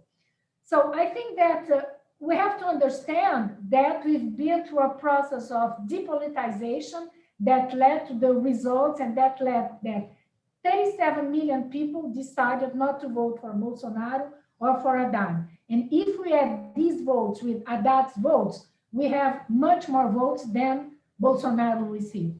But this is also something that is going on in France. Look at what's going on in France. We don't have a socialist party anymore, completely fragmented.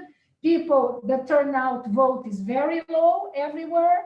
And things changed in the United States because the left, the progressives in the United States, decided to knock at every door and to ask people to enroll and to go voting. That was a fantastic movement. And I think that we're supposed to do the same here because it's important to bring back, you see, the possibility of discussing this country and presenting alternatives and making people understand what is going on. And I think that we have been completely, there was a complete crackdown, you see, and now we don't discuss fundamental issues about Brazilian choices, Brazilian politics. And this is really a huge problem. And the fact that the left is so fragmented and without having a more independent approach and always involved with, you see, majorities here, we don't break up with this majority formation. So every time the left has to vote with the majority, because I think that at some point we have to break up with us because it's not really helpful. And just very briefly, to come back to this gender divide, I really don't think that what changed, let's say, the backlash on feminism is much wider because it's linked not to the fact that women were the recipients of Bolsa Família, because you see, you can't live with 180 reais in average per month. I think that we put a lot of burden on women's lives because we gave them very few, and we asked them, you see, to solve lots of problems with a very little amount of money. I think that, you see, also this backlash is also an international one, because we have the same problems everywhere. We have now coalitions, international coalitions against reproductive rights within the UN, in Latin America, everywhere. We have the Pope running these coalitions against reproductive rights. And at the same time, you see, the fact that women have resisted male violence and that we have denounced male violence. Look how femicide rates increased everywhere. And it's not only here, of course, in Brazil, it's horrible. It's more than 5,000 women are killed every year due to femicide, due to their gender. But this is happening worldwide. So you see, I don't think, and if we measure earnings, adjusting for working hours, women, they reduced the gender gap, the wage gap, the gender wage gap under the Workers' Party, because women started working more hours.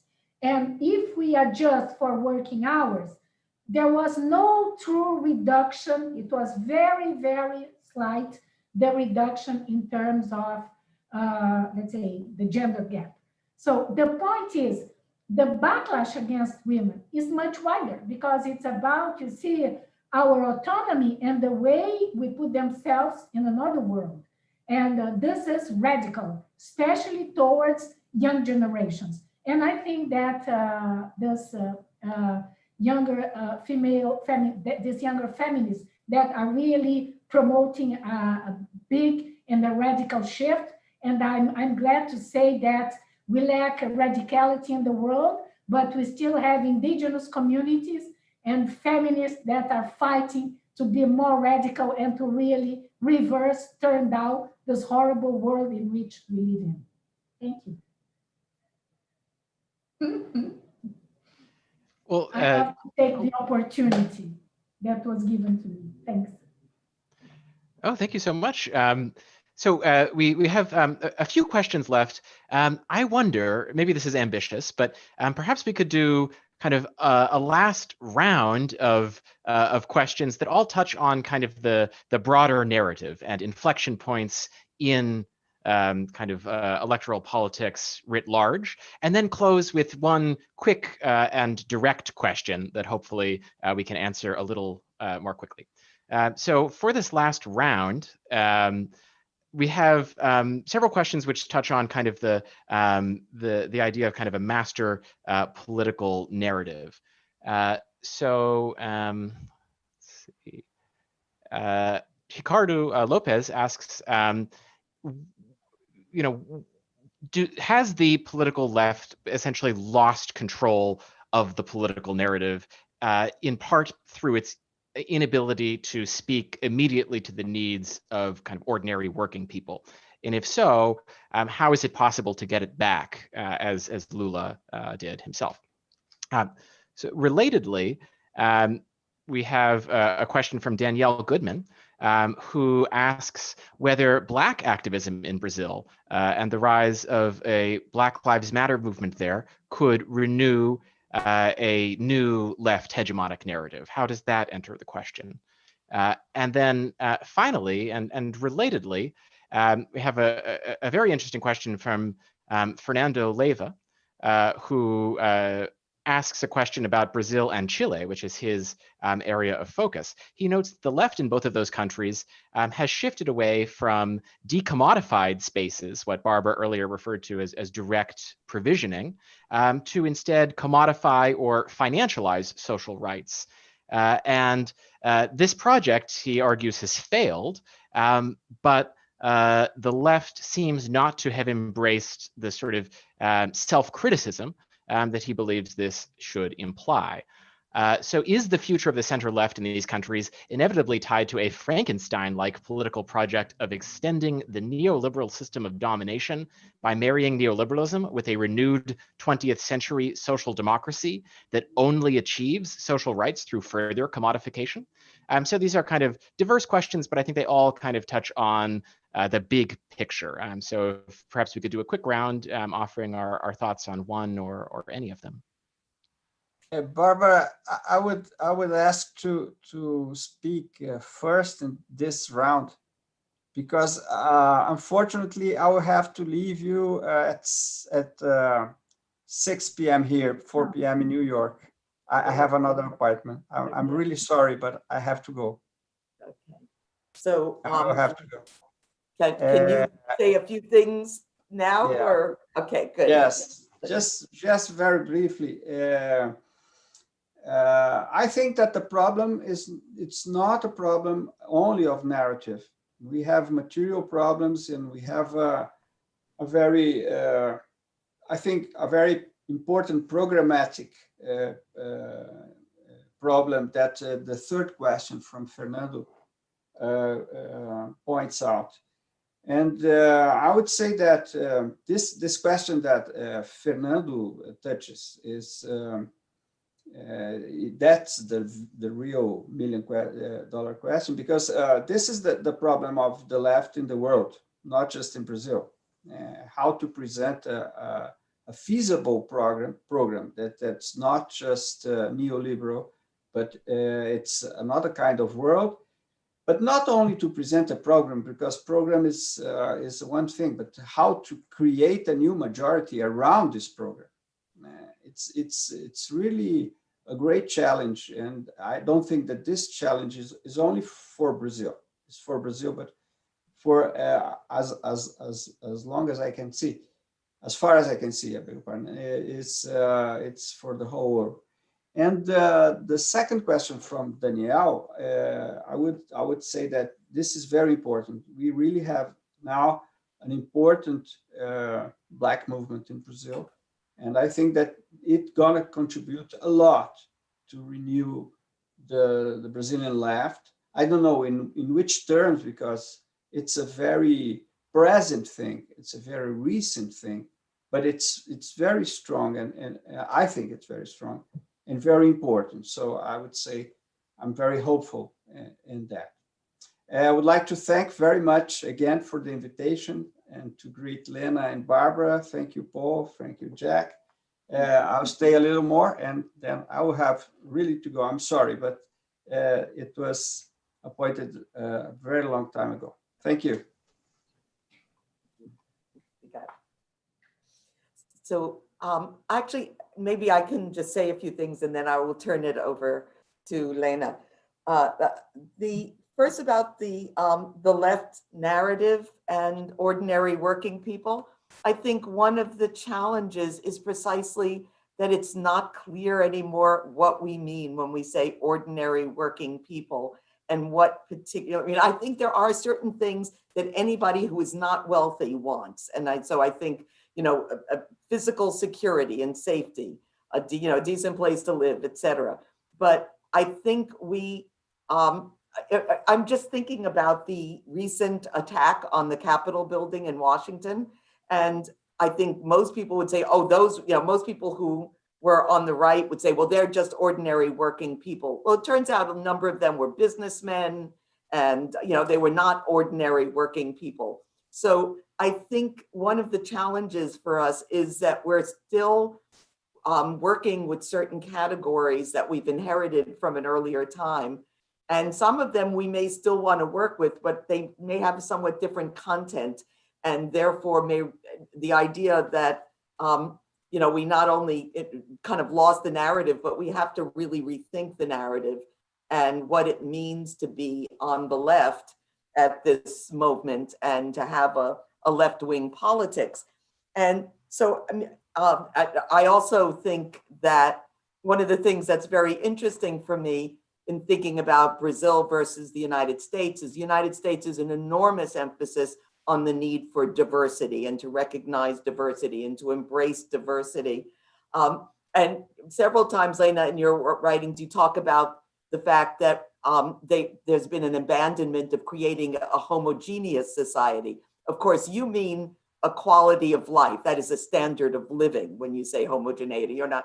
But, I think to some extent, one of the challenges is to simultaneously embrace diversity in society at the same time as saying diversity diversity might mean different ways of living, but it doesn't necessarily mean different qualities of life, that everyone, no matter what, you may be a part of an indigenous community in the Amazon, but you still want access to certain things that somebody living in the city of Sao Paulo wants. So, I think that that's also one of the challenges, is to be supportive of movements for women's rights, Black rights, et cetera, at the same time, sort of both embracing diversity and emphasizing the need for equality, and equality, material equality, as well as political equality.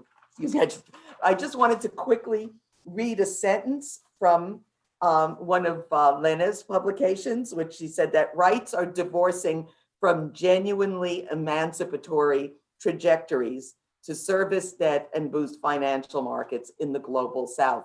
And I think here I put it in bold, genuinely emancipatory trajectories, because I think that's really the challenge for us. And some of the question about our cash payments compatible with cash transfers compatible with a robust welfare capitalism. But it's interesting that we're not using the term socialism when we're talking about welfare capitalism, but there's no trace of the word socialism in any of this. And so I think that, I guess I want to now pass it on to Lena and get her thoughts on this as we wrap things up. Thank you, Barbara. Thank you, Andrea. So let me say goodbye to Andrea, and thank you for sharing your ideas with us, being part of this debate. It's always a huge pleasure to discuss with Andrea, because I learn a lot. But I think that you're right, Barbara. We have to rethink the narrative of the left. I think that the left has lost its narrative. And why it has lost? Because I think that we have abandoned our basic principles. You see, about providing equality against violence, all sorts of violence and things like this.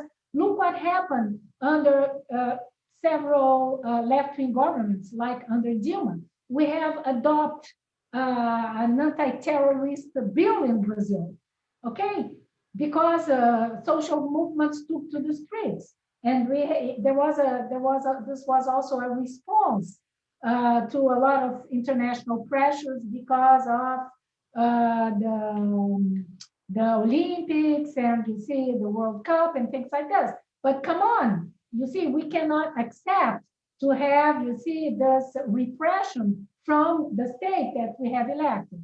So, and I think that with those new technologies that we have an issue this topic here now, it's extremely complicated also what is going on.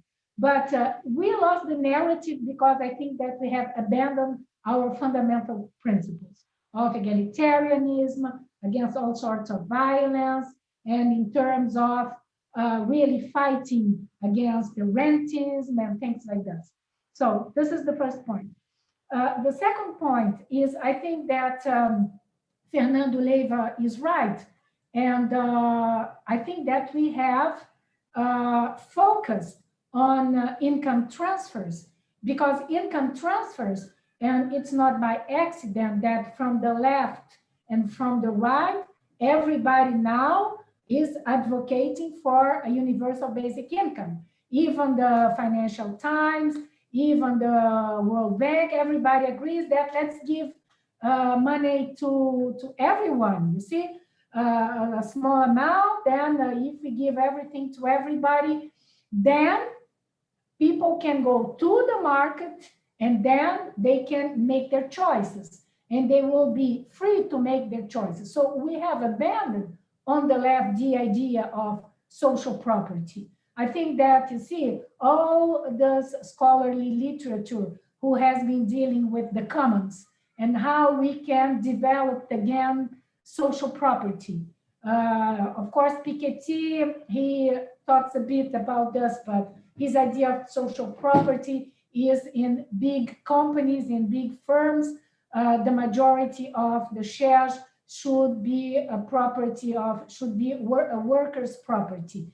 But I think that we are living in a world that we won't really see formal jobs anymore. Things will change rapidly, and we have to envision what is really our basic necessities. So I think that it's important to strengthen social property. And what is it? It's systems of provision that are shared and offer mutual benefits to everyone, irrespective of one's class, status, sex, age, income level, race. So we've been talking a lot about universal basic income. But as Ian Gove has now proposed, because he has draft theoretical and moral framework talking about UBS, Universal Basic Services. And I think this idea is gaining traction because I think this is the only way to expropriate the financial sector from what they expropriated from us, which is the sphere of social reproduction, which is now in the hands of financial markets. So we have to think about having universal basic services as a wider range of free public services that enable citizens to live a larger life by ensuring access to certain levels of security, opportunity, and participation. Services have to be collectively generated to serve the public interest. So we have again to build. What is the public interest? We have to build it again. It doesn't exist anymore. Everything has been privatized. People think of their private interest. We have individualized everything. It has to be basic, this universal basic service, which means not minimal, but essential and sufficient. And universal means that everybody is entitled to the same services to meet their needs. So I think that it's very important to work again towards the idea that we have to establish social property, commons, and shared backgrounds. That I think this is really what is missing. So we have to advocate directly collective solutions. And this is what I think is missing. And I think that the left has somehow abandoned the idea that we need collective solutions. And I think that the left was subsumed by the neoliberal thinking and has developed all those new schemes that are very diverse. And it's not by accident that today there are 2 billion and a half people in the world, and maybe now with this COVID outbreak, that receive cash transfers. So there are a lot of income-related transfers that are being sent to people. And of course, this allows people to make some choices to buy services or other needs. But of course, this will not provide a common basis, a common collective approach of what are the needs we need. What are the needs that have to be satisfied, that have to be met. And if we have this environmental crisis, if the planet is about to really burn out, I think that it's really important for us to rebuild a new agenda within the left and dispute the narrative. But I think we can do it. But first and foremost, we need to be convinced that we are able to do it and what is the right direction we're supposed to take. Thank you. Well, thank you so much, Lena, for that rousing call both to action and really to kind of reconceptualization amid the overlapping crises of the present. It is thrilling to be ending on what feels actually like an empowering note of possibility. So we are now at 4:10 here on the U.S. East Coast. So I think it is time for us to conclude today's conversation.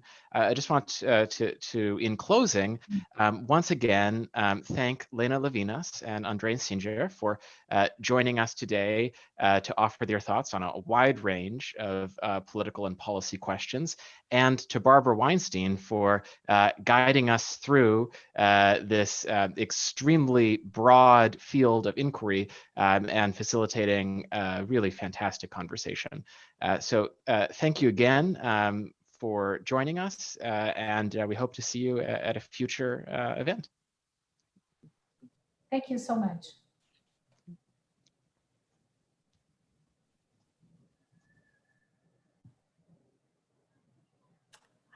Barbara. I think it's just you and me now. Yeah, it was lovely meeting you. You can't imagine.